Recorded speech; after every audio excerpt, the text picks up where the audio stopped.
দায়িত্ব হবে, জবাব দিয়ে করতে হবে। এজন্য হাদিসে পাকের মধ্যে আসছে যে আল্লাহ রাব্বুল আলামিন দুনিয়াতে দুই প্রকার মানুষকে সম্মানিত করেছেন। একজন হলো যাদেরকে শাসন ক্ষমতা দিয়েছেন, আরেকটা হলো যাদেরকে অর্থনৈতিকভাবে উন্নতি দান করেছেন। এই দুই প্রকার মানুষ দুনিয়াতে যেরকম নেতৃত্ব দেয়, তো আখিরাতেও তারা নেতৃত্ব দেওয়ার যোগ্যতা রাখবে যদি তাদের মধ্যে দুইটা গুণ থাকে।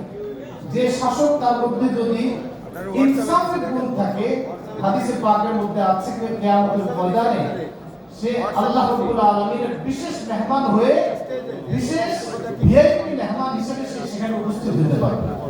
কিন্তু শর্ত একটা, ইনসাফ করতে হবে যদি শাসন ক্ষমতা তার হাতে আসে।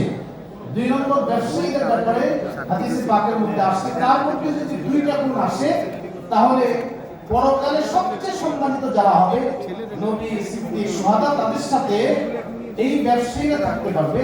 নবী করিম সাল্লাল্লাহু আলাইহি ওয়াসাল্লাম সেই দুইটা গুণের কথা বলেছেন। এক নম্বর হলো ব্যবসায়ীকে সত্যবাদী হতে হবে।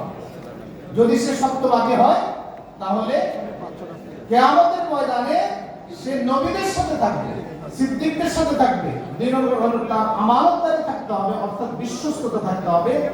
এই দুইটা গুণ যদি ধারণ করতে পারে তাহলে কিয়ামতের ময়দানে একজন ব্যবসায়ী হয়েও সে সবচেয়ে সম্মানিত ব্যক্তিদের সাথে থাকতে পারে।